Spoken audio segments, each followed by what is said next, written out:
Selamat sore semuanya. Sore. Selamat datang di GKI Asaf. Sebelum kita masuk dalam ibadah kita, mari kita bersaat teduh sejenak.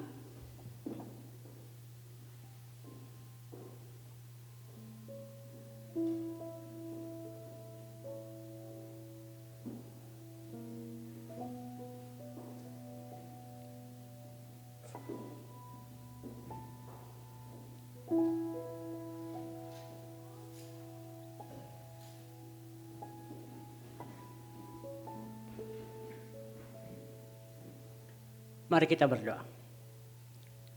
Our Heavenly Father, Lord, we come before you today with grateful hearts, ready to worship you and seek your presence. Thank you for this day, for the gift of community, and for the love you have poured into our lives. As we gather in your name, open our hearts and our mind to your words. May our worship be pleasing to your heart. Reach out over our friends and family who are on their way here and bring them here safely so that we can praise you together. Lord, guide our thoughts, our action during this service, and let your Holy Spirit lead us. Help us to grow in faith and to reflect your love in all we do. Lord, we pray in the name of your Son, Jesus Christ, our Savior. Amen. Untuk memulai ibadah kita pada sore hari ini, saya jemput saudara sekalian bangkit berdiri dan kita akan membawakan pujian Datang ke Hadirat Tuhan.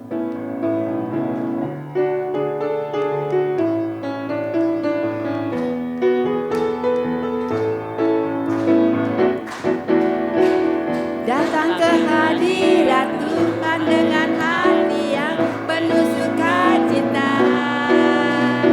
Datang ke hadirat Tuhan dengan senyum dan muka yang gembira. Akan beban dan kesedihan yang ada di dalam hatimu. Kenakan coba pujian, sambut hadirnya Sang Raja, dan gunung-gunung pun bersorak-sorai memuji Dia, dan pohon-pohon pun bertepuk tangan memuji Dia. Sekalian kita di sini berkumpul dan memuji Dia. Yesus Tuhan Raja, Dialah yang berkuasa di atas pujian. Datang ke hadirat Tuhan dengan hati yang penuh sukacita. Datang ke hadirat Tuhan dengan senyum dan muka yang gembira. Angkatkan beban dan kesedihan yang ada di dalam hatimu. Kenakan coba pujian, sambut hadir Sang Raja, dan gunung-gunung pun bersorak-sorai memuji Dia, dan pohon-pohon pun bertepuk tangan memuji Dia.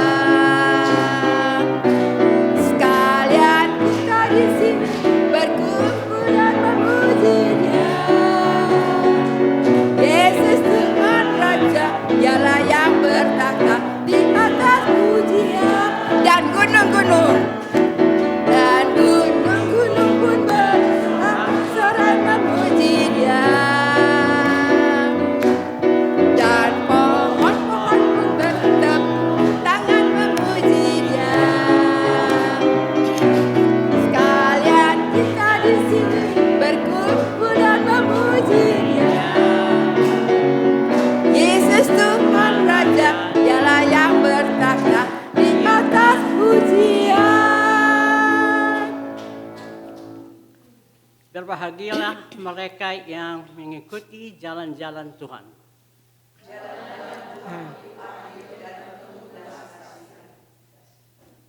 Mereka yang mengikuti jalan Tuhan akan terus-menerus diperkaya di dalam iman dan percaya mereka. Di dalam segala hal yang mereka lakukan, mereka akan berhasil. Marilah kita membuka hati kita kepada kasih sayang Tuhan. Marilah kita merayakan rahmat dan keadilan Tuhan. Amin. Mari.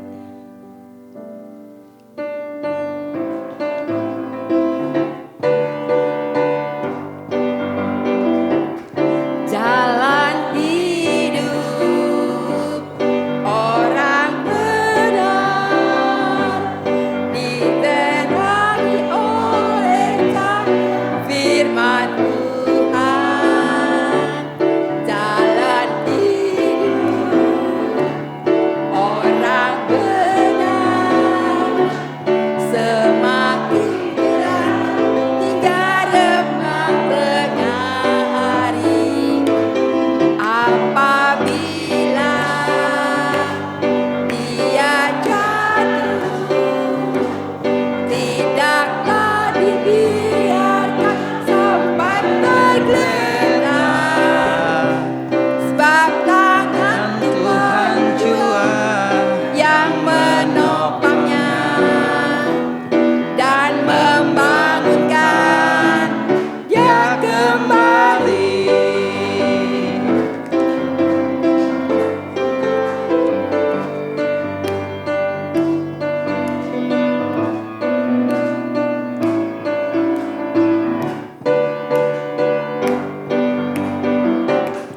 Jalan hidup orang benar diterangi oleh cahaya firman Tuhan.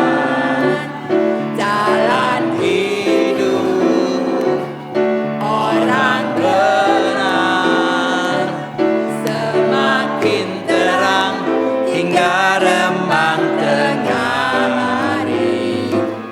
Apabila dia jatuh tidaklah dibiarkan sampai tergeletak, sebab tangan Tuhan jua yang menopangnya dan membangunkan dia kembali.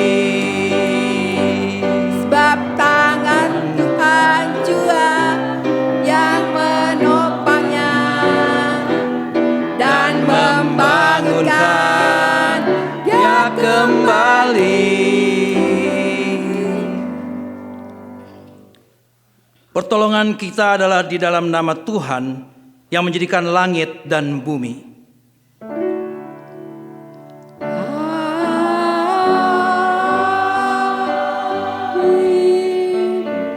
Amin.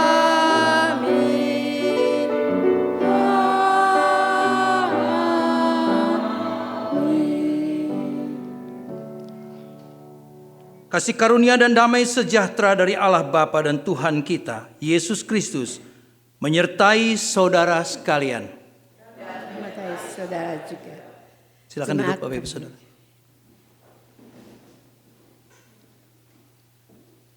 Nats Alkitab dari Roma pasal 10 ayat yang ke-8 sampai yang ke-10. Tetapi apakah katanya?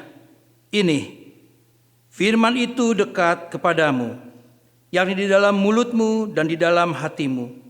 Itulah firman iman yang kami beritakan. Sebab jika kamu mengaku dengan mulutmu bahwa Yesus adalah Tuhan dan percaya di dalam hatimu bahwa Allah telah membangkitkan Dia dari antara orang mati, maka kamu akan diselamatkan. Karena dengan hati orang percaya dan dibenarkan, dan dengan mulut orang mengaku dan diselamatkan. Nyatakanlah pengertian-pengertian-Mu ya Tuhan, agar hati kami dapat menerima Engkau dan percaya dengan iman yang mendalam. Jemaat yang kasih dalam Tuhan, untuk lagu ini agak spesial. Saya akan jemput jemaat berdiri dan kita akan latihan di refnya.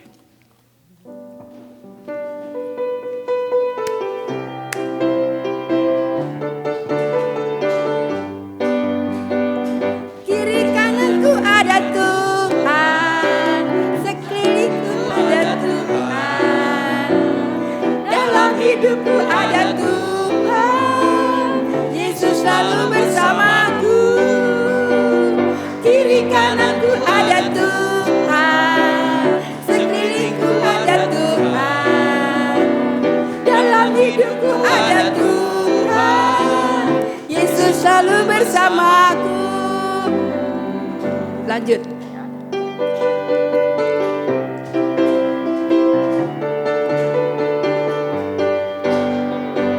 Ku selalu memandang Tuhan, ku selalu memuji Dia. Ku percaya kepada Tuhan, ku pasrahkan kepadanya. Siang malam ku ingat Tuhan, karena Tuhan pelindungku. Sebab Dia tak akan gentar menghadapi semua musuh. Ready? Ya. Kiri kananku ada Tuhan, sekelilingku ada Tuhan, dalam hidupku ada Tuhan, Yesus selalu bersamaku.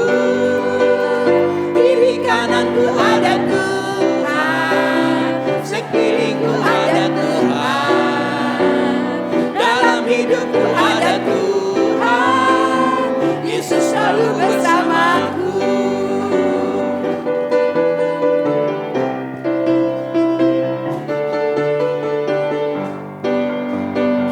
Ku selalu memandang Tuhan, ku selalu memuji Dia. Ku percaya kepada Tuhan, ku berpasrah kepadanya.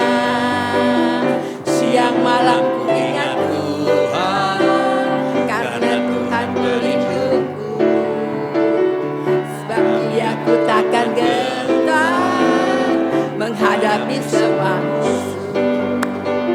Kiri kananku ada Tuhan, sekelilingku ada Tuhan, dalam hidupku ada Tuhan, Yesus selalu bersamaku. Kiri kananku ada Tuhan, sekelilingku ada Tuhan, dalam hidupku ada Tuhan, Yesus selalu bersamaku. Dalam hidupku ada Tuhan, Yesus selalu bersamaku. Terima kasih, silakan duduk.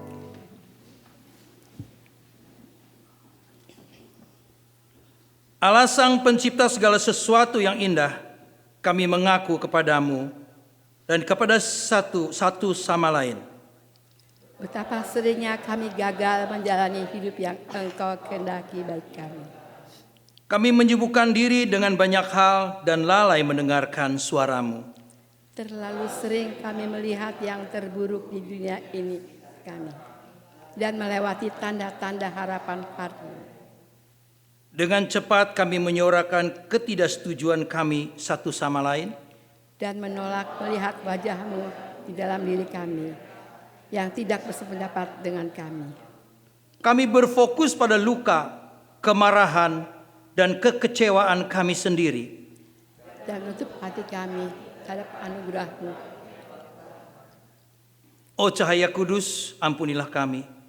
Bukalah mata kami terhadap kemungkinan-Mu yang tak terbatas. Berilah kami keberanian untuk mendengarkan panggilan-Mu. Ambillah hati kami yang keras seperti batu dan jadikanlah baru kembali dengan kasih kudus-Mu. Amin.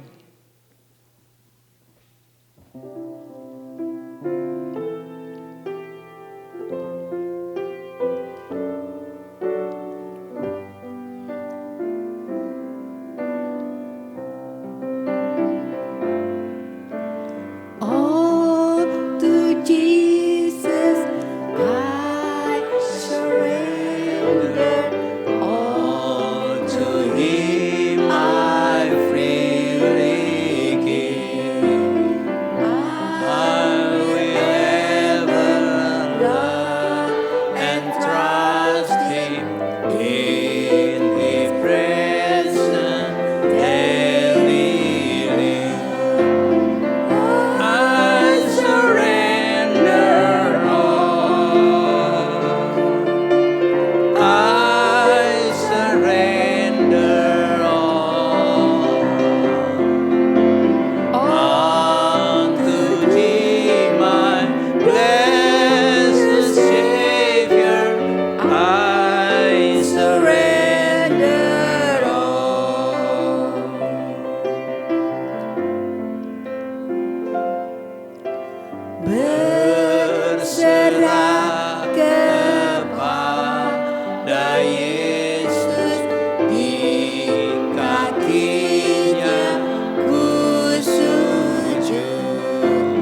Silakan berdiri Bapak Ibu Saudara. 2 Petrus 1 ayat 19. Jangan takut, cahaya Tuhan telah datang ke dunia dan telah menghalau kegelapan. Bintang fajar terbit di dalam hati kita. Bersukacitalah.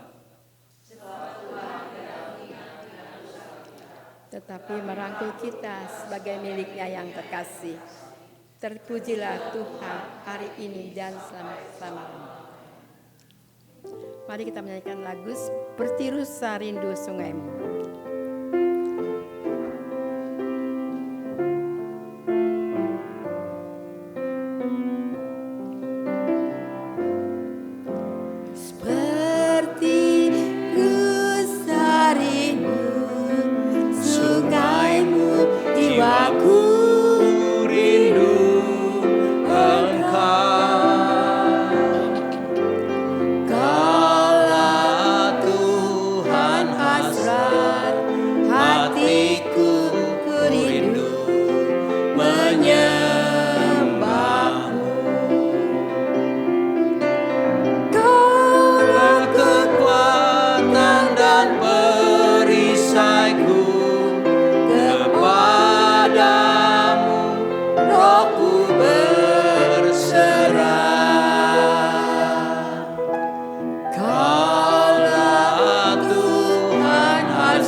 Jemaat dipersilakan duduk.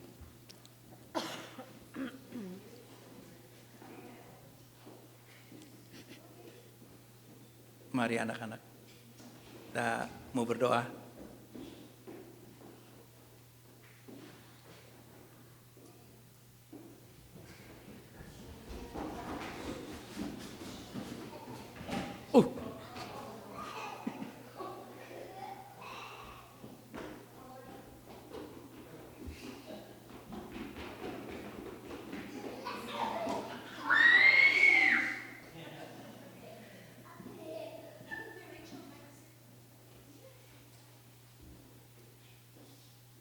Baik saudara, mari kita berdoa untuk anak-anak ini. Kita tundukkan kepala.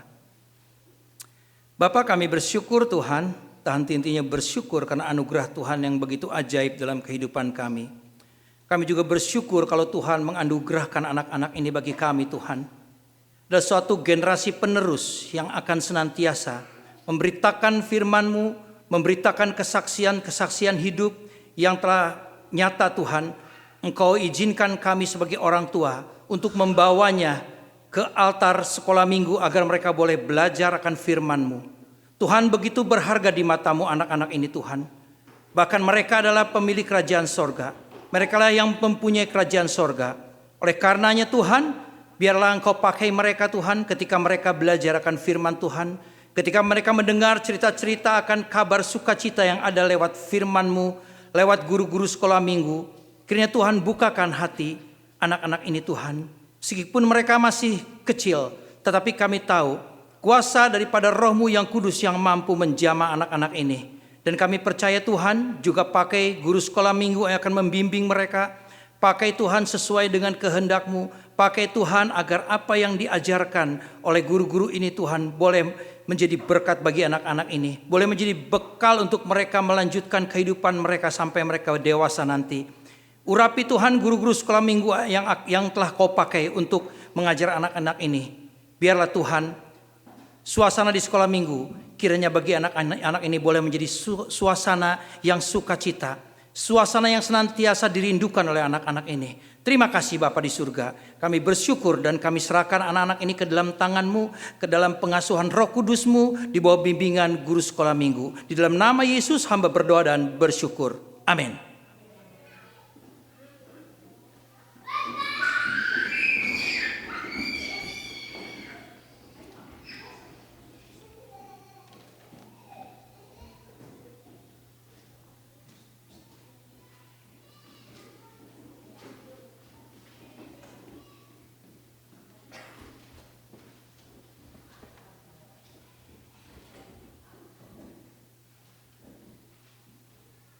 Enggak ada yang tugas untuk doa? Saya. Oke, baiklah Bapak Ibu Saudara, mari kita tunduk kepala untuk kita boleh menerima firman Tuhan. Tak henti-hentinya kami bersyukur Tuhan, lagi-lagi Engkau berikan kami kesempatan untuk kami boleh belajar, mendengar firman Tuhan, merenungkannya. Dan itulah bagian terpenting dalam hidup kami. Itu kami membaca firman Tuhan, kami merenungkannya, dan kami boleh belajar untuk menyatakan firman ini dalam kehidupan kami sehari-hari.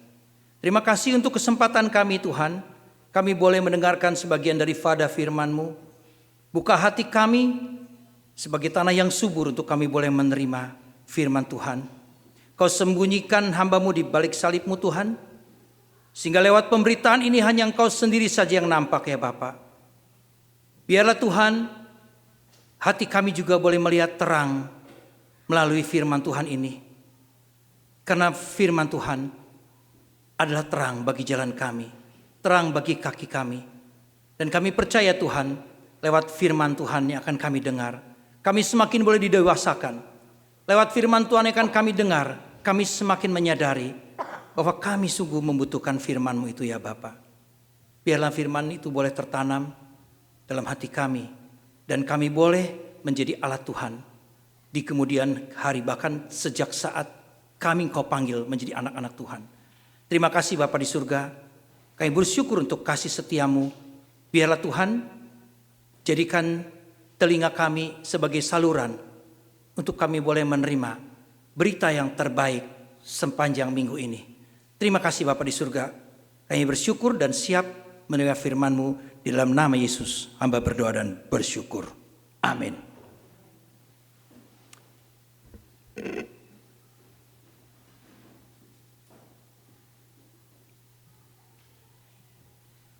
Pembacaan Alkitab pada sore hari ini diambil dari Mazmur 119 ayat 9 sampai 16. Mazmur 119 ayat 9 sampai 16 dengan bunyi, dengan apakah seorang muda mempertahankan kelakuannya bersih, dengan menjaganya sesuai dengan firman-Mu. Dengan segenap hatiku aku mencari Engkau. Janganlah biarkan aku menyimpang dari perintah-perintah-Mu. Dalam hatiku aku menyimpan janji-Mu, supaya aku jangan berdosa terhadap Engkau. Terpujilah Engkau ya Tuhan, ajarkanlah ketetapan-ketetapan-Mu kepadaku. Dengan bibirku aku menceritakan segala hukum yang Kau ucapkan. Atas petunjuk peringatan-peringatan-Mu aku bergembira, seperti atas segala harta. Aku hendak merenungkan titah-titah-Mu dan mengamat-amati jalan-jalan-Mu. Aku akan bergemar dalam ketetapan-ketetapan-Mu. Firman-Mu tidak akan kulupakan. Demikianlah firman Tuhan.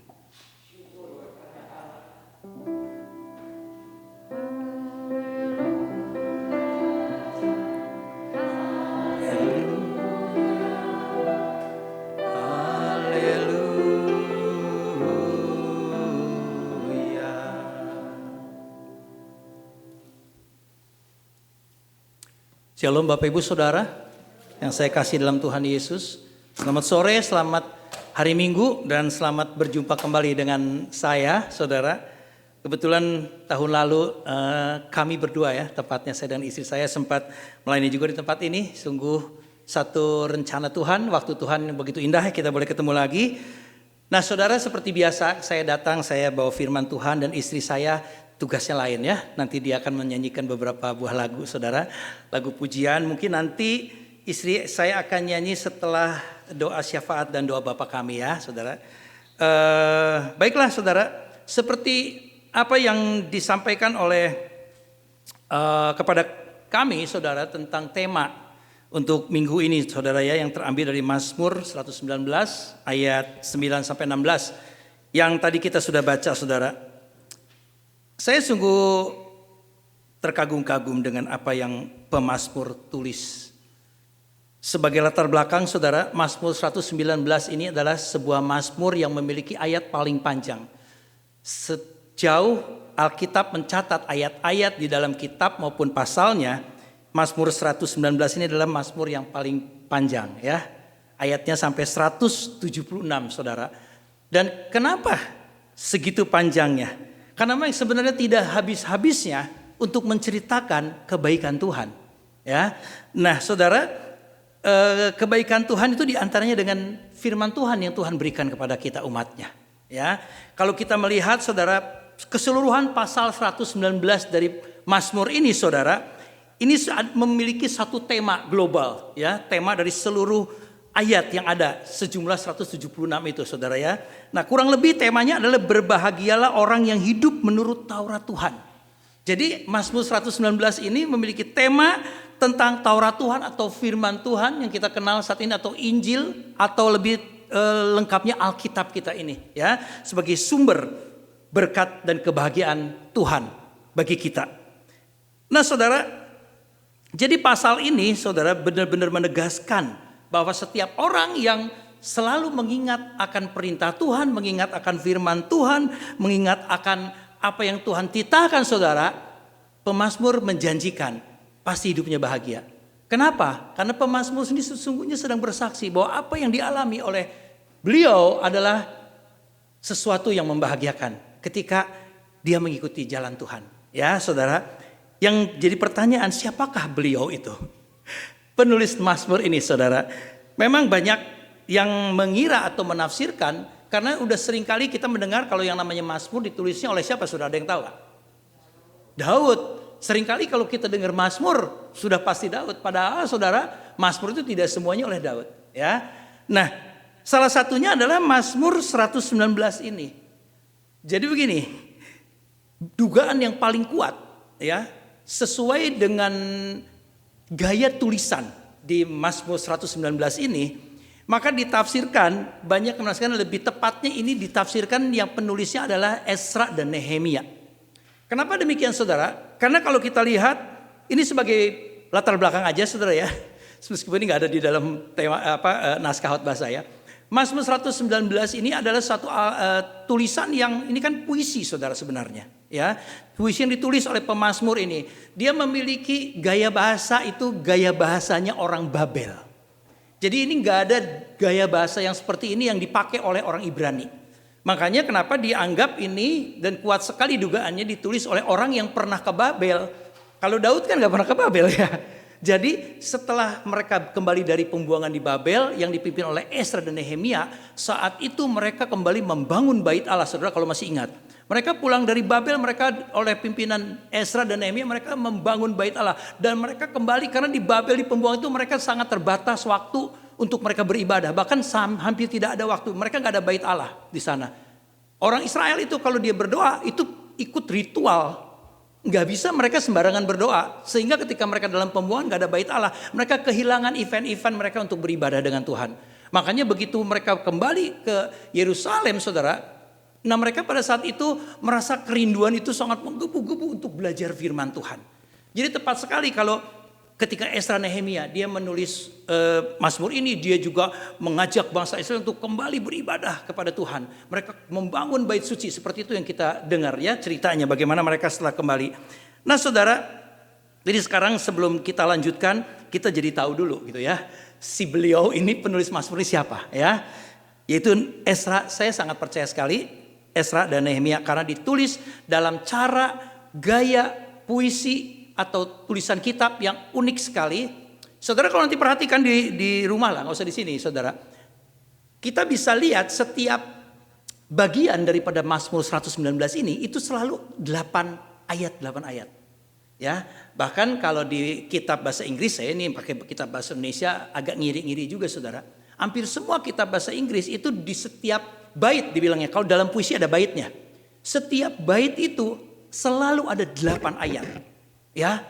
Nah, baitnya itu jumlahnya ada 22. Kenapa 22 saudara? 22 itu adalah jumlah abjad atau alfabet untuk huruf Ibrani.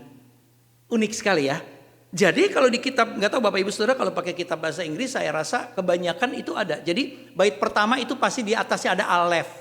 Ya, nanti bait yang kedua bet.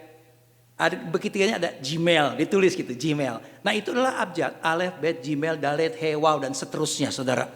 Jadi keunikan inilah yang hampir memastikan penulisnya adalah orang yang pernah dibuang ke Babel. Ya, itu kira-kira sebagai intermezzo aja saudara ya.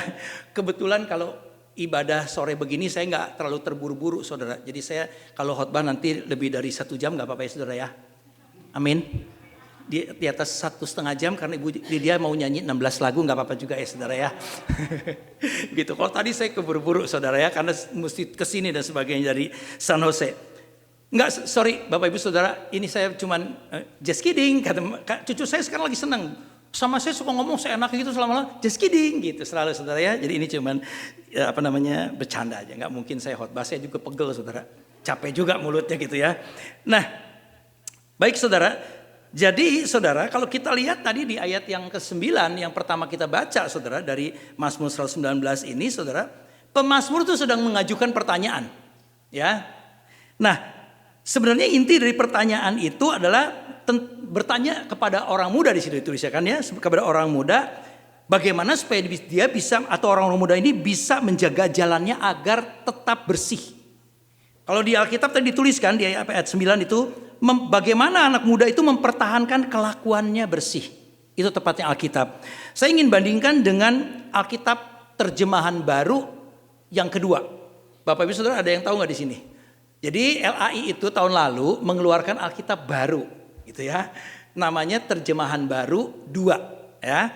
Nah di terjemahan baru 2 tuh saya senang juga karena LAI sudah memudahkan lagi bahasa-bahasa yang dulu kadang-kadang suka membingungkan ya. Jadi kadang-kadang Alkitab ini karena selalu berusaha untuk disesuaikan dengan konteks zaman itu. Padahal udah ribuan tahun itu, zaman itu juga merubah bahasa gitu saudara. Sehingga seringkali ada bahasa-bahasa yang kadang-kadang kita susah untuk menangkapnya ya. Seperti ini mempertahankan kelakuannya bersih gitu saudara. Ternyata di terjemahan yang baru 2 ini menjaga kelakuannya agar tetap murni. Murni itu artinya tidak tercemar. Ya, tercemar oleh apa saudara? Tentunya oleh dosa yang dimaksud ya. Nah saudara, ada kata anak muda di situ. Apa sih anak muda? Apakah anak muda ini artinya ini firman cuma buat anak-anak muda? Berarti itu Bapak Ibu Saudara yang udah rasanya dewasa udah nggak cocok lagi, bukan untuk saya, bukan demikian Saudara.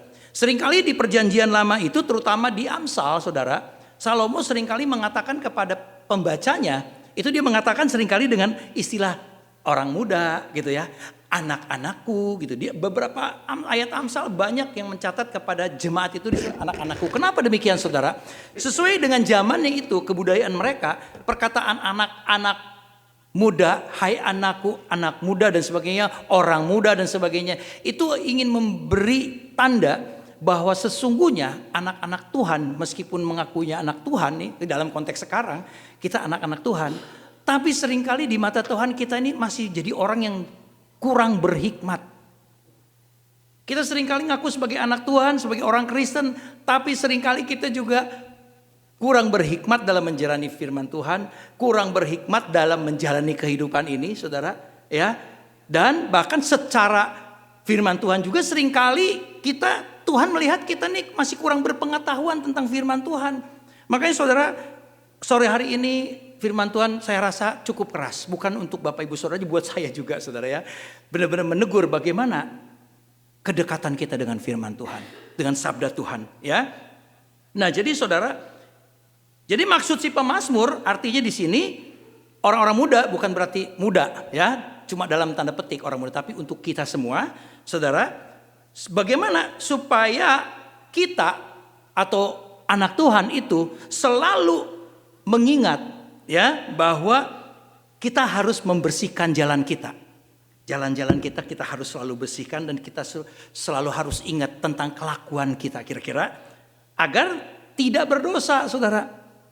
Yang jadi pertanyaan sekarang, banyak orang yang excuse, Pak, bagaimana kita nggak bisa berdosa, kan kita masih di dunia ini. Sering nggak Bapak Ibu dengar begitu?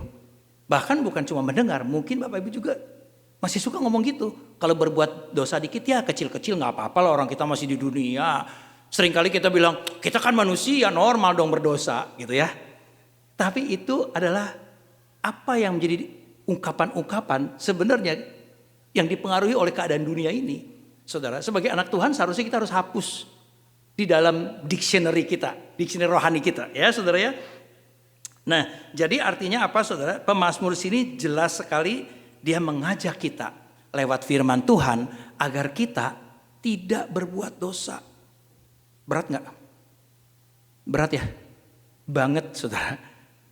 Tapi apa yang pemazmur inginkan? Kalau kita lihat tadi Saudara, pemazmur ini mengajak kita untuk selalu menguduskan diri, ya.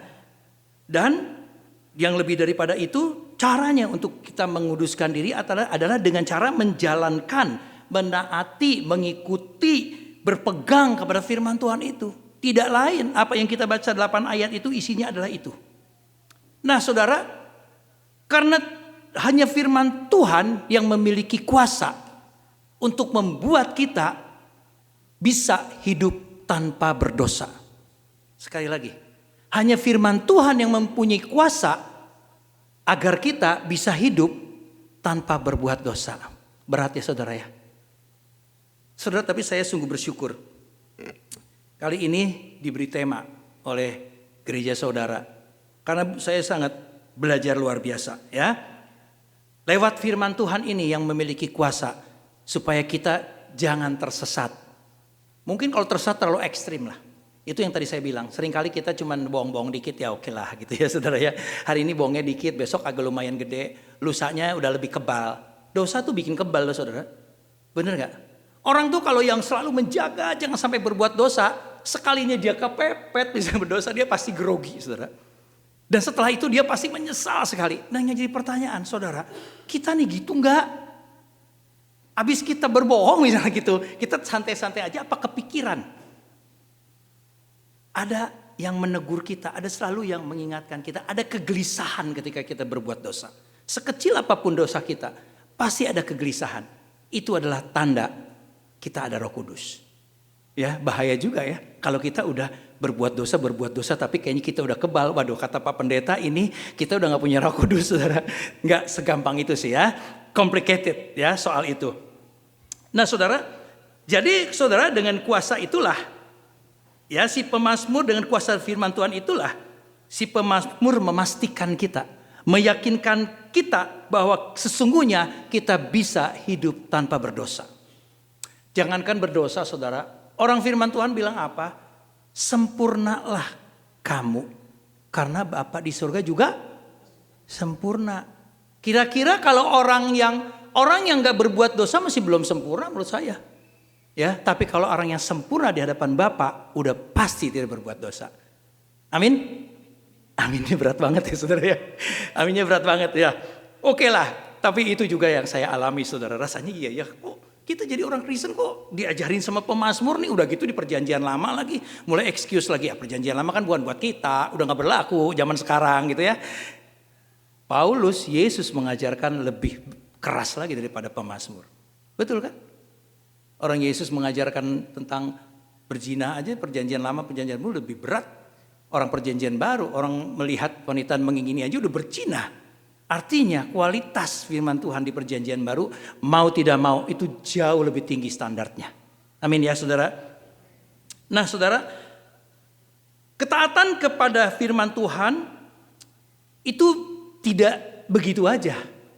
Ya, ketaatan kepada firman tidak begitu saja kita bisa lakukan. Intinya adalah firman Tuhan itu harus ada di dalam hati kita. Nah, sebenarnya inilah inti daripada khotbah ini, ya. Bagaimana sabda Tuhan, firman Tuhan ada di dalam kita, ya, saudara. Nah, bagi pemazmur, saudara, pemazmur juga dia bersaksi bahwa firman itu bukan hanya di dalam hati dia, tetapi dia membenamkan firman itu di dalam hati. Jadi bukan cuma diam tapi dibenamkan. Kebayang gak saudara? Kalau sesuatu yang dibenamkan atau diumpetin itu saudara. Itu kira-kira gak berharga atau berharga? Pasti berharga ya. Jadi si pemazmur berkata secara implisit sebenarnya. Bahwa dia memiliki firman itu dan dia benamkan firman itu di dalam hatinya. Karena dia menganggap firman itu lebih berharga dari segala apa yang ada di dunia ini. Kita perlu belajar dari si pemazmur ini, saudara. Nah, ini kita masih belajar dari pemazmur loh, saudara. Ya. Belum aplikasinya, masih jauh nih, saudara. Pemazmur menyadari, kalau tadi sudahlah, kita udah lewat tadi baca yang 8 ayat itu ya. Bapak Ibu saudara masih ingat gak sih tadi yang dibaca? Biasanya udah lupa tuh apa ya tadi yang dibaca. Tapi oke, saya ambil kesimpulannya aja apa yang ditulis oleh si pemazmur ini, saudara. Di antaranya, saudara, pemazmur menyadari bahwa sumber inspirasi dari penulis Alkitab itu adalah Allah sendiri. Amin ya. Semua penulis Alkitab itu sumber inspirasinya dari Allah sendiri karena dialah yang mempunyai firman, saudara. Ya, sehingga si pemazmur menyadari kalau begitu berarti dia mesti belajar dari Allah. Supaya Allah sendiri yang akan membimbing dia. Dia mesti belajar dari Allah sendiri supaya apa yang dia pelajari dari firman itu boleh diterapkan sesuai dengan bimbingan Allah juga. Karena gak ada gunanya juga kita baca firman Tuhan kalau kita gak mengerti. Jadi perlu bimbingan dari Tuhan agar kita mengerti. Sekali lagi pemazmur bilang karena dialah yang memiliki, dialah sumber segala inspirasi itu. Dan bukan cuma mengerti saudara, pemazmur juga menyadari jalan-jalannya juga. Ketika dia melakukan firman itu juga perlu bimbingan dari Allah di sorga. Ya. Jadi saudara, pemazmur begitu banyak mengajarkan kita saudara ya. Ini tadi kurang lebih kita baru kupas dari ayat 9 sampai 13 saudara. Nah, pencerahan yang diperlukan untuk kita belajar dari Bapak, dibimbing dari Bapak yang gak sama dengan guru-guru sekolah minggu membimbing anak-anak tentunya ya. Kalau guru sekolah minggu kan bimbing anak langsung muka dengan muka. Langsung diajarkan. Lah Pak gimana Pak kalau kita belajar dari pembimbing yang memiliki menjadi sumber inspirasi firman Tuhan itu. Yaitu Roh Kudus saudara. Yang membimbing kita saat ini karena saya katakan tadi firman Tuhan katakan, pemazmur katakan. Hatilah tempat kita menyimpan firman itu. Dan puji Tuhan saudara. Kita sebagai umat perjanjian baru ada bedanya. Banyak bedanya sama umat perjanjian lama. Umat perjanjian lama dulu ketika mereka terutama para nabi. Kalau mereka dihinggapi bahasa 1 Samuel 16 itu mengatakan Daud itu dihinggapi oleh Tuhan gitu ya. atau apapun yang bicara dengan roh itu seringkali menggunakan kata dihinggapi. Zaman dulu itu roh Allah itu diam di dalam seseorang tuh temporary sifatnya. Satu saat ada roh Tuhan menguasai. Ingat ya, kalau di perjanjian lama kan gitu cerita-ceritanya. Entar roh Tuhan bisa pergi gitu loh. Dan bahkan para nabi pun mereka nggak pernah mengaku bahwa mereka dibimbing roh Allah selama-lamanya gitu ya. Nah saudara, kita umat perjanjian baru ini sungguh bersyukur. Kenapa? Saat ini saudara, roh Allah itu bukan lagi keluar masuk dalam diri kita. Saudara pernah dengar nggak orang Kristen yang mengaku gini, maklum ya saya sekarang kondisinya lagi begini, saya lagi down secara iman, saya lagi terpuruk, soalnya Roh Kudus lagi jauh dari saya. Pernah dengar begitu? Pernah saya mah saudara, ada yang orang bilang gitu, jadi minta dimaklum lagi. Jadi makanya seringkali banyak orang Kristen berdoa minta Roh Kudus datang. Kata Roh Kudus enak aja lo, gue udah lama banget diam di dalam lo gitu kan. Nah saudara ketika firman Tuhan berkata Roh Kudus ada di dalam kita bahkan memeteraikan kita saudara. Kita mau belajar dengan sang firman, sang roh itu atau roh Allah itu. Tentunya bukan sesuatu yang sulit. Yang jadi persoalan kitanya nggak teachable. Kitanya nggak mau belajar dari firman itu. Bahkan kita tidak mau untuk memulainya. Saudara, yang terakhir pemazmur katakan dia melakukan firman itu dengan sukacita. Seringkali buat kita baca firman Tuhan ada sesuatu tugas yang rasanya berat banget. Betul apa betul saudara? Ya, aduh apalagi kalau di gereja udah ada program nih. Setiap hari baca sekian pasal misalnya gitu. Waduh udah berat banget gitu saudara. Percayalah kalau kondisi itu yang terjadi dalam diri saudara, ya perlu belajar dari pemazmur ini. Karena pemazmur katakan dia melakukan itu tidak dengan terpaksa. Dia melakukan itu tidak dengan kerja keras. Bahkan saudara, dia melakukannya dengan kesenangan. Dia belajar firman Tuhan, merenungkan firman Tuhan. Bahkan ketika melakukan firman Tuhan juga sudah dengan hati yang sukacita dan damai. Ya oke lah Bapak Ibu Saudara. Seringkali orang Kristen ini selalu kan excuse ya orang Kristen tuh ya. Pak saya mah biarpun gak baca firman Tuhan tiap hari. Tapi saya tuh kalau dengar firman Pak dari mimbar itu saya benar-benar hayati. Makanya kalau saya keluar dari gereja, saya dimaki-maki orang juga saya tenang Pak. Gitu. Jadi artinya saya udah melakukan meskipun saya nggak merenungkan seperti yang katanya harus tiap hari baca firman Tuhan. Iya. Terus Pak Pendeta cuma tanya, hari Minggu masih bisa tahan. Senin gimana Pak? Ya lumayan lah Pak. Hari Senin saya masih ingat kan baru sehari dengar firman Tuhan. Selasa gimana? Lumayan Pak. Masih ingat tuh baru 2 hari. Gitu ya. Hari Rabu lumayan agak lupa-lupa Pak. Hari Sabtu udah jotosin orang lagi saudara. Gitu. Nah tapi itulah yang sering terjadi ya. Makanya saya bilang nih khotbah saya agak keras saudara. Tapi saya yakin di sini tidak ada yang kena. Di sini jemaat gak ada yang sampai aduh nih Pak Pendeta ini nyindir saya. Enggak lah ya saudara ya. Kalau di Jakarta banyak yang kayak gitu saudara. Masih ada lah gitu ya. Sering kayak gitu. Nah jadi saudara ternyata pemazmur mengajarkan kita ketika kita menyenangi firman Tuhan. Karena di hati kita udah ada firman Tuhan. Kita senang untuk melakukannya. Saudara itu menjadi sukacita tersendiri. Aduh jangan jauh-jauh deh saudara. Ini dalam kehidupan hari-hari saudara. Kan firman Tuhan berkata lebih berbahagia memberi daripada menerima. Betul gak? Coba saudara ini yang paling sering kita alami. Dan saya juga pengalaman saya. Kita kalau bisa berbagi itu bahagia gak saudara? Benar gak? Ini kan contoh sederhana. Kalau kita bisa berbagi kepada siapa aja deh. Kita punya, apalagi kalau kita tidak dalam keadaan berlebih saudara ya. Kita berbagi sama orang, saudara tidak bisa dibayangkan. Kebahagiaan kita, kita sukacita. Nah kira-kira itulah. Kalau kita bisa mempraktekkan ini untuk seluruh firman Tuhan yang kita pegang itu saudara. Luar biasa bahagianya. Ya, saya ambil contoh yang gampang. Karena kalau kita memberi, seringkali kita tuh senang sekali kita bisa memberi, bisa nolong orang. Seringkali itu problemnya kita senang karena kita berlebihan. Ketika kita kekurangan mau ngasih orang, entar dulu deh gitu saudara. Ya, gak enak mulu nih Pak Pendeta ngomongnya. Tapi itulah pemazmur mengajarkan kita bagaimana firman itu membahagiakan sang pemazmur ini. Ya, ketika kita melakukan firman kita tentu bahagia karena firman Tuhan menjadi kesukaan kita. Gak ada sih saya dengar hobi apa? Baca firman, nggak ada ya. Betul nggak?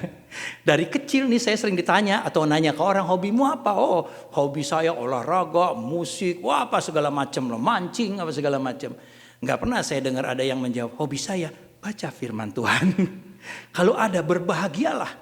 Karena orang yang paling bahagia adalah orang yang ketika dia melakukan sesuatu itu adalah hobinya dia. Bapak Ibu Saudara, saya dari kecil memang hobinya musik gitu saudara.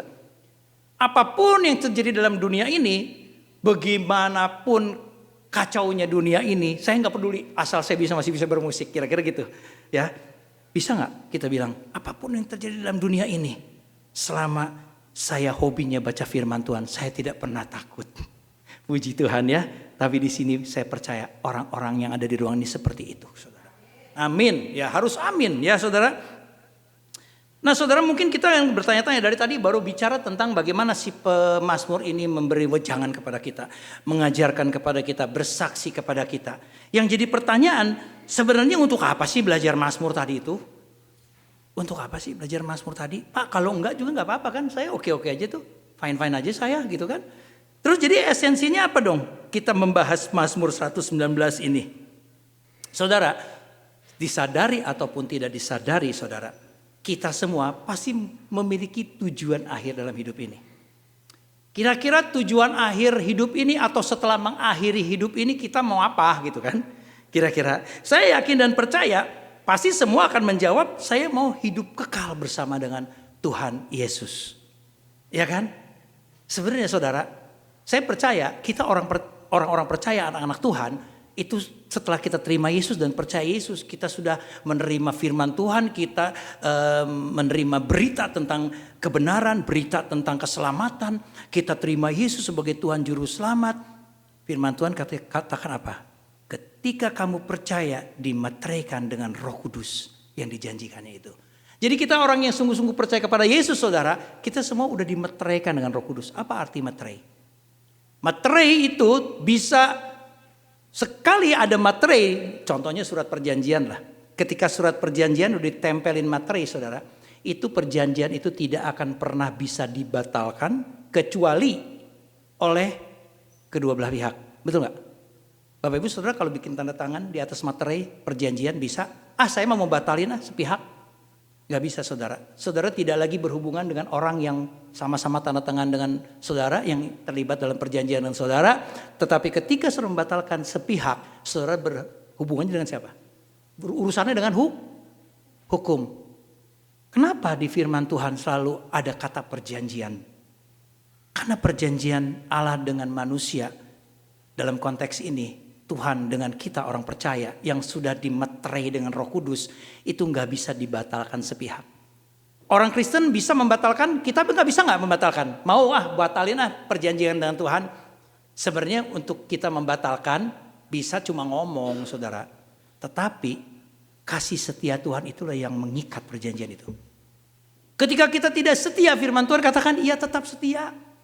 Ketika kita mau jauh dari Tuhan, Tuhan selalu panggil kita lagi. Karena perjanjian itu mengikat kita dan Tuhan tidak pernah mau melepaskan perjanjian. Itulah kasih setia Tuhan dalam hidup kita. Ya, jadi ini untuk membawa kita supaya kita yakin bahwa ketika kita memiliki Roh Kudus, saudara, kita pasti memiliki harapan bahwa kita akan hidup bersama dengan Tuhan nanti di sorga dalam kekekalan. Amin, saudara. Nah, saya nggak bilang kalau orang yang berbuat dosa di dunia ini itu entarnya nggak masuk surga, nggak gitu saudara ya. Makanya firman Tuhan ada yang mengatakan bahwa janganlah engkau mendukakan Roh Kudus. Pernah baca nggak sih? Pernah ya? Jangan engkau mendukakan Roh Kudus. Kenapa? Kalau kita berbuat dosa, bukan terus Tuhan tendang, kasih setia Tuhan hilang dari hidup kita. Terus udah lu nggak jadi masuk surga. Bukan gitu saudara. Karena ada perjanjian tadi, sama seperti perjanjian suami istri. Saya dengan istri saya ada perjanjian ketika kita menikah di altar saudara. Dan perjanjian itu yang kami pegang. Dengan ikatan perjanjian itu, maka ketika salah satu menyakiti saudara, ya, maka apa yang terjadi? Pihak yang lain itu atau pasangan yang lainnya itu pasti merasakan berduka, betul gak? Ada di sini yang pasangan hidupnya misalnya main gila sama pudel gitu misalnya. Terus santai-santai aja saya mah, biasalah itu, ntar juga saya balas. Enggak gitu saudara, kalau konsekuen dengan perjanjian enggak begitu. Ketika satu orang pasangan disakiti, pasti pasangan yang lainnya berduka pasti. Begitu juga dengan Bapa di sorga saudara. Ketika kita berbuat dosa, masih bisa berbuat dosa? Bisa, makanya pemazmur bilang jangan berbuat dosa. Kalau kita udah bisa tidak berbuat dosa mah nggak diingetin. Kebanyakan orang selalu masih bisa berbuat dosa. Tapi Tuhan tetap tidak pernah meninggalkan kita. Meskipun kita berbuat salah sama dia, mengecewakan dia. Coba hitung-hitung berapa kali kita mengecewakan Tuhan. Tapi ada dalam hati saudara yang ada Roh Kudus itu bilang, sorry ya, gue udah gak ada di dalam lu nih, gue udah pergi Roh Kudus. Gak ada saudara. Roh Kudus justru selalu mengingatkan kita untuk selalu kembali kepada Tuhan. Artinya apa? Dia selalu setia. Dia yang selalu mengingatkan kita. Dia yang selalu mengajak kita kembali kepadanya. Ya. Jadi saudara, saat ini, itu kan nanti ceritanya udah di dalam kehidupan kekal, kita hidup bersama Yesus. Ya. Wah, indah ya saudara, kalau ngebayangin indah. Nah, saudara jangan pengen yang enak-enaknya aja. Enak kan nanti? Apakah dengan apa yang Tuhan kasih bagi kita orang-orang percaya ini nanti untuk hidup dalam kekekalan, apa nggak worth it kalau kita di sini bisa berbuat tidak berdosa, saudara? Kan cuma itu yang Tuhan mau. Jangan mengecewakan Tuhan, jangan berbuat dosa. Kira-kira itu loh pesan dari pemazmur. Ya, jadi artinya apa, saudara? Ketika nanti kita berharap kita hidup dalam kekekalan. Sebab kalau saudara bayangkan, nanti begitu indahnya hidup bersama dengan Tuhan Yesus. Saudara pasti kalau ingat terus itu, saudara tidak akan kecewa kalau diajarin, jangan berbuat dosa ya. Pasti saudara pikir, iya ya. Saya berbuat dosa sekecil apapun kayaknya nggak layak. Kalau saya sebagai orang percaya yang sudah percaya Yesus itu nanti diganjar dengan sorga gitu. Ya, saudara. Jadi saudara, hal ini yang membuat kita sebagai orang percaya harus senantiasa siap. Harus senantiasa siap ditegur oleh firman Tuhan. Untuk apa? Untuk membiarkan firman Tuhan tinggal di dalam hati kita. Ya, saudara. Nah, saudara, ketika kita ada firman di dalam hati kita, saudara, maka kita akan senantiasa disucikan, senantiasa dikuduskan. Orang percaya memiliki beberapa fase yang disebutnya fase keselamatan, ya. The phases of salvation. Fase keselamatan itu adalah pertama kali terjadi ketika kita terima Yesus, yang disebut justification. Pada saat itu kita dibenarkan menjadi orang Kristen, dosa-dosa lama kita dihapuskan dan kita mulai hidup baru. Nah, saudara, kita sekarang orang Kristen yang di sini, saya anggap di sini semua orang Kristen sejati. Artinya apa? Kita semua sekarang sedang berjalan di dalam fase pengudusan diri ini. Sanctification. Nah saudara, di dalam sanctification inilah yang Tuhan minta supaya kita semakin hari semakin kudus sampai menjadi seperti Kristus.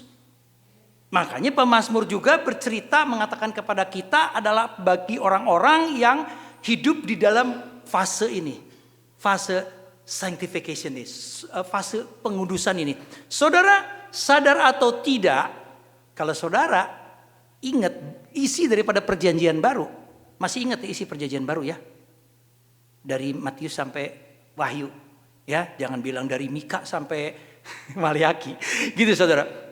Nah, kalau kita perhatikan, hampir seluruh isi dari perjanjian baru itu isinya adalah bekal-bekal kepada kita untuk kita menjalani sanctification ini.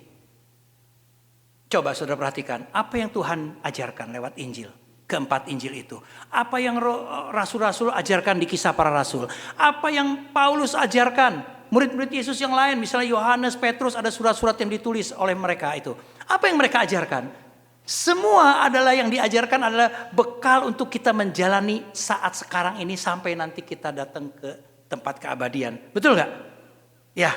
Nah, jadi saudara, begitu pentingnya saat sekarang ini. Betapa pentingnya fase yang kita jalani sekarang ini. Pemazmur firman Tuhan hanya meminta kita untuk tetap menjadi anak-anak Tuhan yang berpedoman pada firman Tuhan, ya. Oleh karena itu saudara, Kalau tema pada minggu hari ini katanya sabdamu di dalam hatiku. Kata hati di sini harus kita perhatikan. Saudara, hati ini adalah satu lambang, atau bukan lambang, ada satu eksistensi keberadaan manusia yang menjadi pusat. Hati ini adalah menjadi pusat, menjadi center pusat lah, intinya daripada keberadaan manusia. Saudara, kalau saudara memiliki hati yang bermasalah, pikiran saudara akan bermasalah, betul nggak? Ya, keputusan-keputusan saudara juga akan jadi bermasalah. Saudara nggak akan bisa fokus lagi, apalagi untuk fokus kepada firman Tuhan untuk tidak berbuat dosa. Jadi hati ini perlu untuk dijaga, saudara. Saya diberikan sekelumit kalimat-kalimat yang bagus sekali oleh penatua yang membuat tema ini, saudara. Ya, saya lihat di sini juga dikatakan bahwa menjaga hati itu memungkinkan kita untuk menolak pengaruh buruk, melawan godaan dan tetap fokus pada apa yang murni, benar dan kekal. Ini saya nyontek, saudara. Ya, kalimatnya sangat bagus sekali. Jadi artinya apa, saudara? Hati juga berfungsi sebagai pedoman atau norma untuk kita melakukan hal buruk atau hal baik. Yang keluar dari hati pikiran kita itu, ya, itu sumbernya semua dari hati. Segala keputusan kita, tindakan kita, perkataan kita, pikiran kita semua datang dari hati. Jadi artinya apa, saudara? Ketika hati kita senantiasa dijaga, siapa yang menjaga hati kita? Firman Tuhan. Kalau dalam hati kita ada Tuhan berdiam, artinya tidak ada alasan untuk kita berkata bahwa firman Tuhan ada di dalam hati kita. Seringkali orang Kristen gak menyadari hal itu, ya saudara. Kita dapat privilege luar biasa sekali, saudara. Nah, sebagai hasilnya, saudara, kalau kita menjaga hati kita, maka kehidupan kita juga senantiasa akan memuliakan Tuhan. Dalam kehidupan kita juga pasti akan selalu ada damai sejahtera, sukacita, ada buah roh yang keluar dari dalam kehidupan kita. Saudara, oleh karena itu, saudara, betapa pentingnya firman Tuhan yang saat ini kita pegang. Ya, firman Tuhan yang kita kenal dengan Alkitab. Jangan saudara pernah menyia-nyiakan apa yang Tuhan berikan kepada kita, yang namanya Alkitab itu. Saudara, untuk menutup khotbah saya ingin mengutip kata-kata dari seorang yang bernama Abraham Lincoln. Kita tahu semua lah, ya. Orang Indonesia yang udah di sini pasti tahu Abraham Lincoln siapa. Saudara, dia pernah mengutip. Memang pendahulu bangsa Amerika ini semua takut Tuhan. Kalau kita lihat, ya saudara. Abraham Lincoln pernah berkata demikian. Saya percaya Alkitab adalah hadiah terbaik yang diberikan Tuhan kepada manusia. Semua kebaikan yang diberikan juru selamat kepada dunia dikomunikasikan melalui Alkitab ini. Amin, saudara. Apa yang Tuhan mau, apa yang Tuhan Yesus inginkan, apa yang Tuhan Yesus mau sampaikan kepada kita, apapun itu semua kita bisa baca lewat Alkitab ini. Nah, kita perlu menghargai Alkitab ini lebih daripada segala sesuatu. Pemazmur mengatakan firman Tuhan itu adalah sesuatu yang tidak ternilai harganya. Makanya dia bilang, dia benamkan dalam hati saya. Bukan hanya disimpan, dibenamkan. Saudara, saya ingin mengutip satu lagi. Ada seorang pastor dan evangelis juga di Harvest Christian Fellowship yang berada di Riverside, California, saudara. Dia berkata demikian. Firman Tuhan adalah senjata utama kita dalam penginjilan. Firman itu tidak dirancang untuk menghancurkan kehidupan, tetapi untuk memberi hidup. Justru untuk memberi hidup.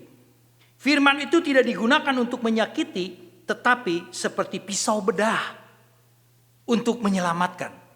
Sama seperti seorang tukang bangunan mengenal perkakasnya dan seorang seniman mengenal kuas dan penanya, kita perlu mengenal Allah. Jadi dikatakan di sini kalimat terakhir, sama seperti seorang tukang bangunan. Oh, bukan itu. Firman Tuhan itu tidak digunakan untuk menyakiti, tetapi seperti pisau bedah untuk menyelamatkan. Saudara, seringkali firman Tuhan kita melihatnya sesuatu yang menakutkan, saudara. Ada teman saya yang udah takut ke gereja. Alasannya gue gak kuat kalau dengerin khotbah. Habis pendetanya suka nyindir-nyindir terus gitu. Justru saya bilang kalau ada pendeta nyindir itu berarti bagus dong. Tuhan tahu siapa yang perlu ditegur gitu kan ya. Nah, ini Greg Laurie ini mengingatkan kita. Sehingga dia katakan firman Tuhan itu tidak digunakan untuk menyakiti, tetapi seperti pisau bedah untuk menyelamatkan. Saudara, di sini saya harapkan gak ada yang pernah dibedah. Atau jangan pernah berdoa untuk masuk ruang bedah, saudara ya. Tapi bisa nggak ngebayangin orang yang lagi dibawa menuju ke ruang bedah, begitu sampai di ruang bedah, kan nggak langsung di anestesi, masuk dulu ya baru di anestesi kan. Begitu masuk dia lihat ruangannya. Ruangannya juga nggak enak, bener dingin banget gitu ya. Terus yang lebih menakutkan apa? Ketika dia lihat pisau-pisau, gunting dan sebagainya saudara di meja bedah itu. Pasti dia pada saat itu udah ketakutan dulu. Itu manusiawi saudara. Ya ini benerlah manusiawi lah saudara. Tapi kalau dia menyadari pisau-pisau gunting itu yang ada di meja bedah itu bukan untuk menyakiti dia. Buktinya apa? Dia kan di anestesi pasti gak rasa sakit, betul gak? Bukan untuk menyakiti dia tapi untuk menyembuhkan dia. Begitu juga firman Tuhan. Seringkali firman Tuhan menyakiti kita saudara. Tapi kalau kita sadari firman itu seperti menyakiti kita, tetapi justru dia sedang menyembuhkan kita. Menyembuhkan rohani kita.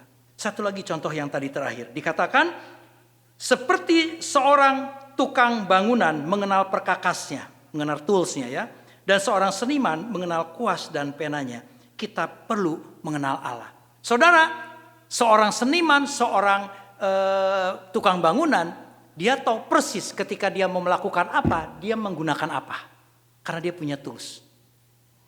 Seniman juga begitu, seorang pelukis. Dia tahu ketika dia mau menggambar apa, sebesar apa, seperti apa. Dia tahu kuas mana yang harus digunakan, warna apa yang dia perlu pilih. Kenapa saudara? Karena dia sudah begitu melekat dengan perkakas itu, alat-alat itu. Begitulah yang kita harapkan.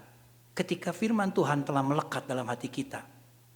Pada saat itu, apapun yang kita alami, kita mau melakukan apa saja, kita sedang mengalami apa saja, kita tahu bagaimana solusinya. Karena firman Tuhan itu sudah melekat dalam hati kita. Amin saudara. Biarlah apa yang saya sampaikan pada sore hari ini bukan saja menegur tapi juga mengingatkan kita. Bahwa firman itu begitu penting dalam hati kita. Jangan kita sekali-kali melewatkannya. Jangan sekali-kali kita merasa kita ditegur dan kita merasa dirugikan dengan teguran firman Tuhan.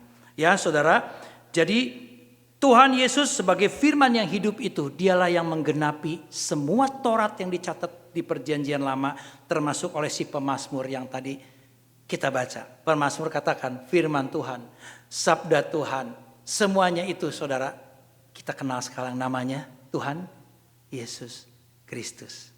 Dan kita sekarang sudah bersatu dengan Tuhan Yesus. Dialah penyelamat kita dan dialah yang tinggal di dalam hati kita, dialah penolong kita. Dialah sumber kekuatan kita dan dia juga memberikan kekuatan untuk kita tetap menjaga hati kita.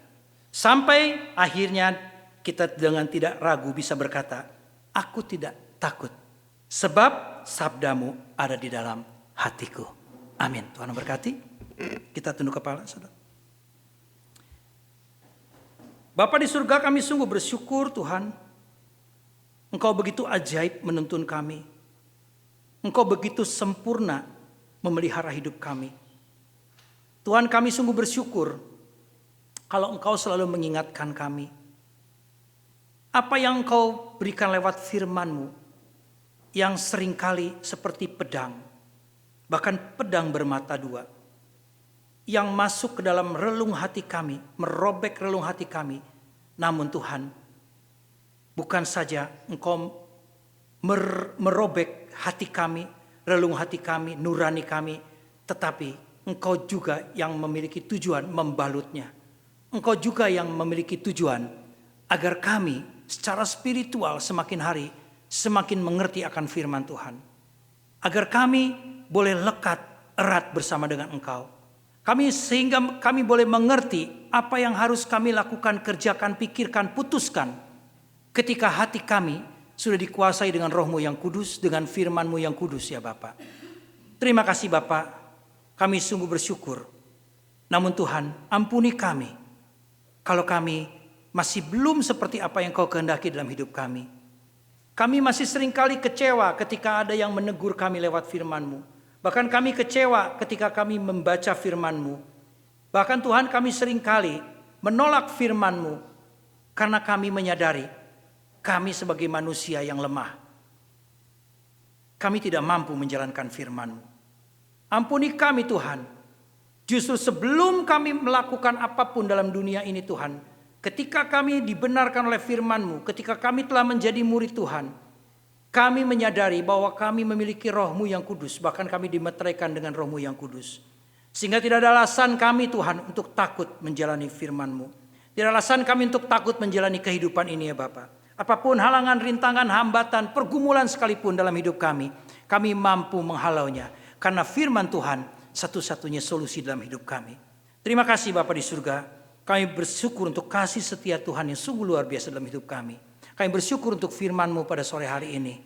Bersyukur dan bersyukur Tuhan, tahantinya kami bersyukur.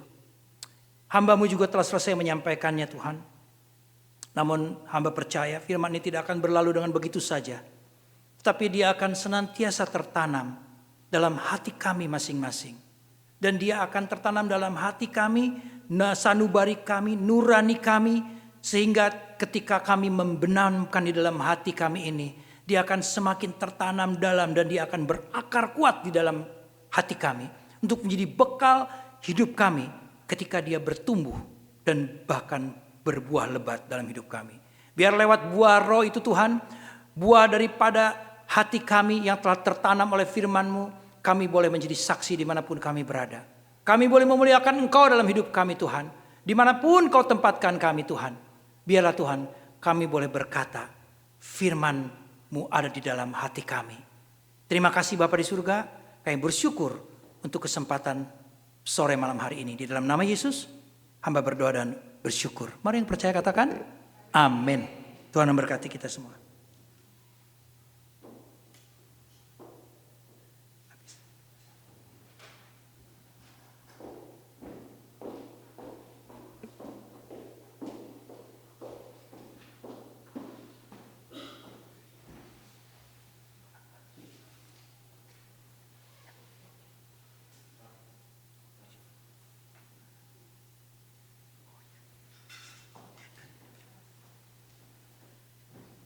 Mari kita berdiri. Bersama dengan gereja di segala abad dan tempat, marilah kita bersama-sama menyatakan pengakuan iman rasuli yang berbunyi demikian. Aku percaya pada Allah, Bapa yang Maha Kuasa, Khalik langit dan bumi, dan kepada Yesus Kristus anaknya yang tunggal Tuhan kita, yang dikandung dari Roh Kudus, lahir dari anak dan menderita bersara dan pemerintahan Pontius Pilatus, disalibkan, mati dan dikuburkan, turun ke dalam kerajaan maut. Pada hari yang ketiga bangkit pula dari antara orang mati. Naik ke surga, duduk di sebelah kanan Allah, Bapa yang Maha Kuasa. Dan dari sana Ia akan datang untuk menghakimi orang hidup dan yang mati. Aku percayakan Roh Kudus, gereja yang kudus dan am, persekutuan orang kudus, pengakuan dosa, kebangkitan dan hidup yang kekal. Amin. Jemaat silahkan duduk, saya akan membacakan warta jemaat untuk minggu ini. Pertama-tama Majelis dan Jemaat GKI San Francisco mengucapkan banyak terima kasih atas pelayanan Pendeta Yongki pada hari ini. Terima kasih untuk kesediaannya. Kemudian konsultasi pastoral jemaat juga dapat menghubungi Pendeta Vincent dengan nomor telepon tertera di warta jemaat. Lalu minggu depan rapat jemaat akan membahas laporan keuangan 2024 dan budget 2025 yang akan diadakan 23 Februari, which is itu minggu depan setelah kebaktian. Maka jemaat aktif diharapkan untuk kehadirannya.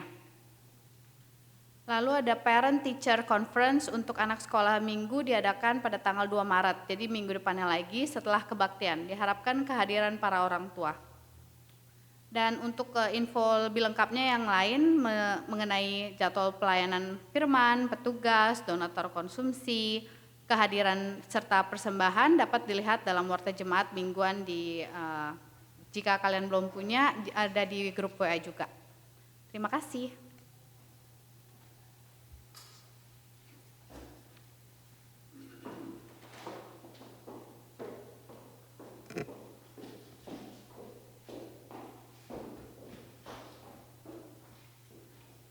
Bapak Ibu Saudara, mari kita tunduk kepala, kita akan berdoa syafaat.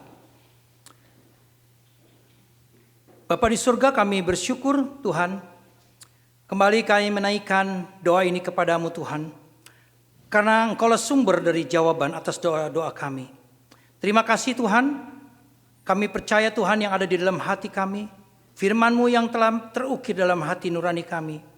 Dan firman itu juga Tuhan yang telah bersabda bagi kami pada malam hari ini. Dan saat ini Tuhan, biarlah Engkau mendengarkan doa-doa kami, karena kami tahu Tuhan, Engkau sumber jawaban atas doa kami yang kami panjatkan dalam kekudusan hati kami. Dan biarlah Tuhan, Engkau mendengarnya dan Engkau menjawabnya bagi kami. Kami berdoa Tuhan untuk progres panitia nominasi pendeta yang sedang bekerja untuk proses pencarian pendeta. Kami berdoa juga Tuhan untuk jemaat yang lanjut usia, Bapak Si, jemaat yang sedang sakit atau lemah tubuh, Saudara Eudoia Jonathan yang sedang sakit dan dalam proses pengobatan, Saudari Tera Hermanto sedang dalam proses pemulihan, dan kami berdoa juga Tuhan untuk kehidupan jemaat di tempat ini, kehidupan spiritualnya, kesehatannya, pekerjaan, keluarga, finansial, dan pergumulan lainnya. Kami tahu Tuhan, kami sungguh terbatas. Kami tahu Tuhan, kami hanya bisa memohon kepadamu. Biarlah doa permohonan ini Tuhan, Engkau sendiri menyempurnakannya. Di dalam nama Yesus hamba berdoa dan bersyukur. Amin. Mari kita berdoa Bapa kami. Bapa kami yang di sorga, dikuduskanlah namamu, datanglah kerajaanmu, jadilah kehendak-Mu di bumi seperti di sorga. Berikanlah kami pada hari ini makanan kami yang secukupnya, dan ampunilah kami akan kesalahan kami, seperti kami juga mengampuni orang yang bersalah kepada kami. Dan janganlah membawa kami ke dalam pencobaan, tetapi lepaskanlah kami daripada yang jahat. Karena Engkaulah yang mempunyai kerajaan dan kuasa dan kemuliaan sampai selama-lamanya. Amin. Saya mau persilakan istri saya, Ibu Lydia, untuk menyanyikan 16 pujian.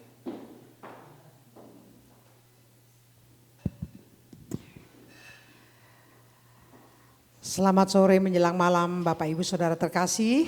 Selamat hari Minggu semua. Happy Sunday. Oh turun ya.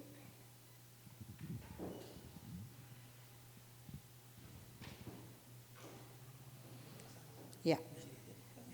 Baik, sebelum saya membawakan beberapa lagu tentunya, tentu sambil menunggu Pak Yongki masang kabel. Mungkin yang baru pertama lihat kita berdua, siapa yang baru pertama ketemu kita? Boleh angkat tangan? Puji Tuhan, wow, ada 5 orang, 6 orang ya. Berarti tahun lalu sebagian tidak hadir ya. Kami berdua adalah penginjil, kami tidak pegang gereja di Jakarta, di Indonesia. Kami keliling kemana-mana memberitakan Injil lewat firman dan kesaksian hidup saya. Karena latar belakang saya yang penyanyi di era tahun 80-an, duet sama Imaniar adik saya. Dulu dikenal dengan Lydia dan Imaniar. Kita satu keluarga grup band. Yang dari kecil memang kita sudah naik panggung ya. Dan bapak saya Madura, ibu saya orang Padang. Jadi kita dari keluarga, terutama saya bukan Kristen. Ya, saya bersyukur saya boleh mengenal Yesus sebagai Tuhan Juru Selamat pribadi. Dan ngomong-ngomong kami sudah menikah, baru 2 hari lalu merayakan ulang tahun pernikahan. Gak sengaja ternyata tanggal 14 Februari itu Valentine. Ya, padahal kita kawin lari saudara. Ya, jadi saya dan Pak Yongki sudah menikah selama 37 tahun. Kita sudah punya anak 3 mantu dan hampir 6 cucu. 3 cucu ada di LA saudara.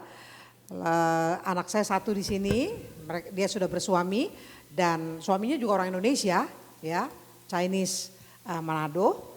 Lalu yang anak yang satunya dapetin Chinese Indonesia semua, anak saya dapetin orang Indonesia semua. Di Singapura, sudah menetap di Singapura, punya anak mau 2. Lalu 1 di Indonesia, punya anak 1. Jadi itulah saudara, kalau berbicara tentang pernikahan 37 tahun, saudara bersyukur kalau saya menjalani pernikahan itu dipimpin oleh Tuhan sehingga pernikahan itu indah, saudara ya. Takut akan Tuhan, suami istri takut akan Tuhan, segala sesuatu Tuhan yang pimpin ya. Dan kalau saya suka cerita sama Pak Yongki juga suka cerita, ada tetangga saudara, kalau udah berantem sama suaminya, istrinya keluar semua kebun binatang ya. Suaminya juga begitu. Saya selalu bilang sama dia, kalau kamu marah sama saya jangan kebun binatang, kebun bunga aja ya. Kalau tetangga kita dengarnya sapi kamu, yang satu nyaut lagi monyet gitu kan. Kamu panggil saya aja kalau lagi marah. Melati saya sautin lagi, anggrek ya kan. Tuh bunga-bunga mahal itu kan. Jadi yang tadinya mau emosi kan jadi nggak jadi marah ya. Nah puji Tuhan. Baik, saya mau nyanyi lagu berirama. Lagu ini selidiki aku.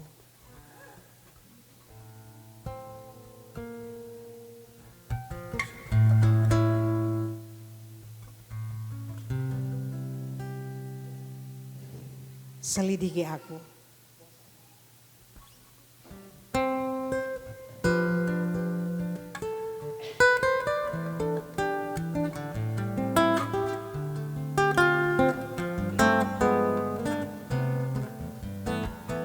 Selidiki aku, lihat hatiku, apakah ku sungguh mengasihimu, Yesus.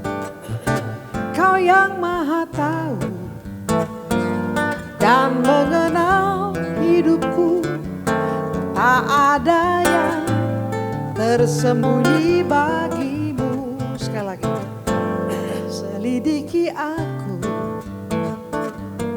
lihat hatiku, apakah ku sungguh mengasihimu, Yesus. Kau yang maha tahu dan mengenal hidupku, tak ada yang tersembunyi bagimu. Telah kulihat kebaikanmu yang tak pernah habis di hidupku. Ku berjuang sampai akhirnya kau dapati aku tetap setia. Selidiki aku, lihat hatiku, apakah ku sungguh mengasihimu, Yesus. Kau yang maha tahu dan mengenal hidupku, tak ada yang tersembunyi bagimu. Telah kulihat kebaikanmu yang tak pernah habis di hidupku. Ku berjuang sampai akhirnya kau dapati aku tetap setia. Ku berjuang sampai akhirnya kau dapati aku tetap setia. Kau dapati aku tetap setia. Kau dapati aku tetap setia. Amin. Saudara, biarlah di saat Tuhan datang menjemput kita atau bahkan dia datang kedua kali, dia mendapatkan kita tetap setia. Amin. Kalau saya Bapak Madura, Ibu orang Padang, orang Minang, saudara, beda dengan Pak Yongki, memang latar belakang Kristen. Nah, kalau saya terima Yesus, diperkenalkan oleh beliau. Dan saudaraku terkasih, penginjilan kami memberitakan kabar sukacita lewat kesaksian saya. Ya, bagaimana kita mau tetap setia? Karena di Indonesia Timur sudah bukan yang namanya mayoritas kantong Kristen, udah bukan saudara. Ya, NTT itu sudah banyak mereka tinggalkan Yesus. Begitu juga Sulawesi, Manado dan sekitarnya, Ambon, ya, Tanah Batak, saudara ya. Jadi saudara, kalau kita megang gereja nggak bisa kemana-mana, tapi karena panggilan jiwa kita adalah memberitakan Injil, saya pergi ke kampung-kampung Kristen, justru beritakan kesaksian saya. Lewat kesaksian saya, lewat firman Tuhan, banyak jiwa diselamatkan bagi kerajaan sorga. Amin. Saya mengangkat satu pujian. Yesus gunung batu, siapa lawan kita jika Allah di pihak kita. Tantangan saya boleh lalui bersama Tuhan Yesus.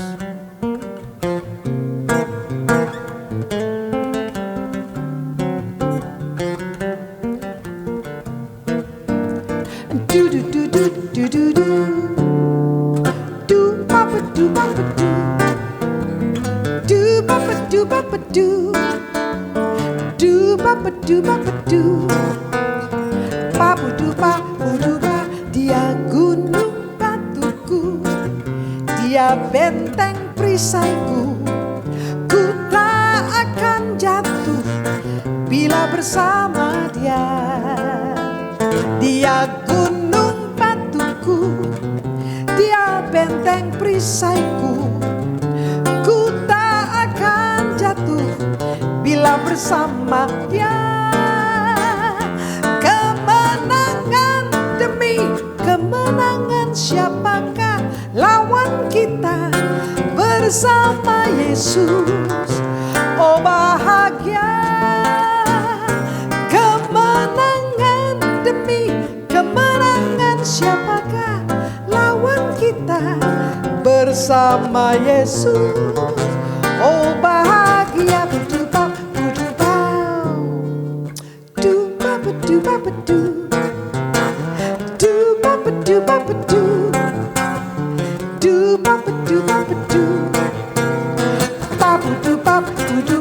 Yesus gunung batuku, Yesus benteng perisaiku. Ku tak akan jatuh bila bersama dia.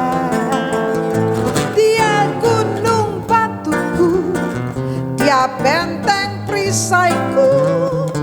Ku tak akan jatuh bila bersama dia.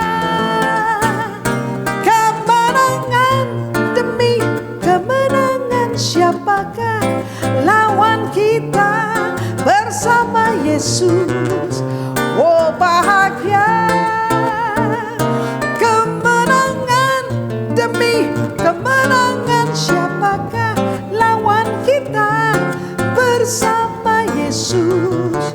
Oh bahagia, kemenangan demi kemenangan siapakah lawan kita bersama Yesus? Oh bahagia, studududu bersama Yesus. Oh bahagia, studududu bersama Yesus. Wow wow wow bahagia, budupa budupa. Puji Tuhan, Tuhan memberkati kita semua. Kalau pujian tadi berkata bersama Yesus, oh bahagia betul. Amin saudara. Karena apa saudara? Saya berjalan bersama Yesus. Lewat penginjilan kami juga. Bapak saya yang Madura terima Yesus.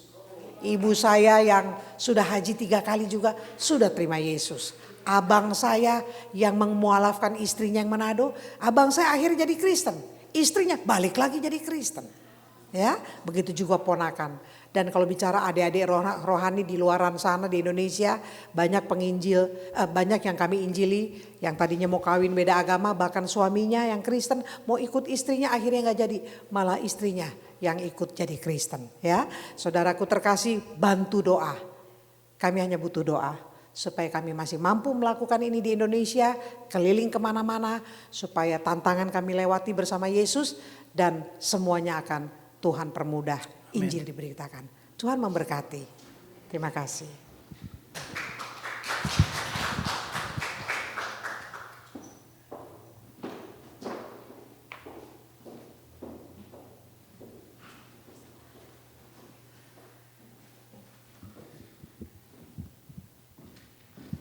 Tiba saatnya memberikan pelayanan persembahan syukur yang diambil dari 1 Tawarik 29 ayat 17a. Aku tahu ya Allahku bahwa Engkau adalah penguji hati dan berkenan kepada keikhlasan, maka aku pun mempersembahkan semuanya itu dengan sukarela dan tulus ikhlas. Sambil mari kita menyanyikan lagu Sungguh Ku Bangga Bapa.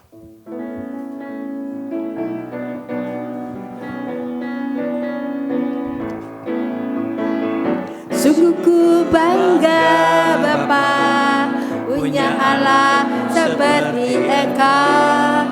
Sungguh ku bangga Yesus, atas segala pengorbananmu. Tak ingin aku hidup lepas dari kasih-Mu. Kasih-Mu menyelamatkan dan beriku pengharapan. Kini ku persembahkan apa yang aku miliki. Memang tiada berarti bila dibanding dengan kasih-Mu. Namun ku ingin memberi dengan sukacita di hati, karena ku tahu ini menyenangkan hati-Mu. Bangga Bapa, punya Allah seperti Engkau. Sungguh ku bangga Yesus, atas segala pengorbananmu. Tak ingin aku hidup lepas dari kasih-Mu. Kasih-Mu menyelamatkan dan beriku pengharapan. Kini ku persembahkan apa yang aku miliki. Memang tiada Berarti bila dibanding dengan kasih-Mu. Namun ku ingin memberi dengan sukacita di hati, karena ku tahu ini menyenangkan hati-Mu. Mari kita berdoa. Bapa, kami sungguh bangga Bapa, mempunyai Allah seperti Engkau Bapa. Bapa, kami juga berterima kasih atas firman-Mu yang kami dengar Tuhan. Kiranya firman ini menjadi pedoman bagi hidup kami Tuhan. Tuhan, kami mengucap syukur, kami telah memberikan apa yang kami miliki Tuhan. Kiranya persembahan ini dapat dipakai untuk kemuliaan nama-Mu Bapa. Terima kasih Bapa, inilah doa kami hanya dalam nama Tuhan Yesus yang kami telah berdoa. Amin.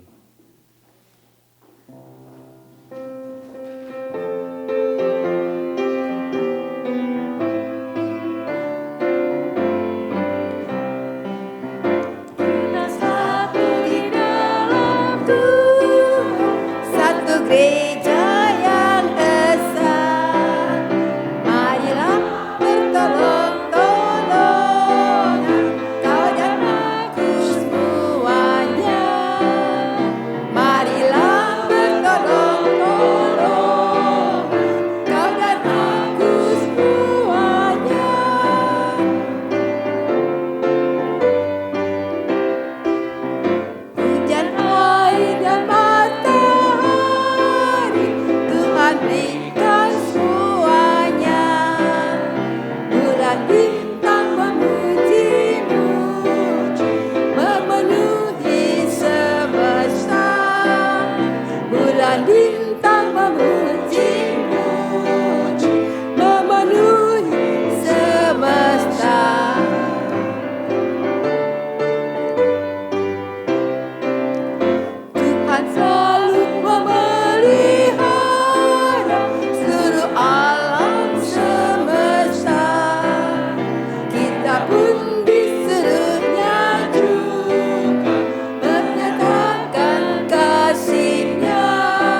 Arahkanlah hatimu kepada Tuhan. Kami mengarahkan hati kami kepada Tuhan. Jadilah saksi Kristus. Syukur kepada Allah, Terpujilah Tuhan. kini dan selamanya. Kiranya damai sejahtera Allah Bapa, kasih sayangnya Tuhan kita Yesus Kristus, persekutuan, penyertaan, bimbingan daripada Roh-Nya yang kudus, menyertai kita semua dari mulai sekarang sampai Tuhan Yesus datang kedua kalinya, bahkan sampai selama-lamanya.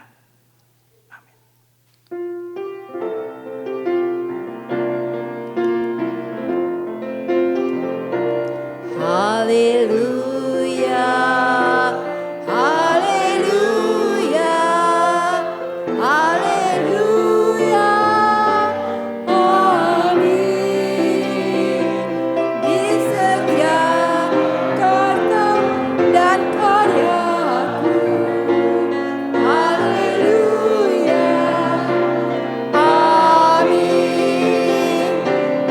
Haleluya. Haleluya, haleluya, di setiap kata dan karyaku, haleluya, amin. Jemaat dipersilakan duduk.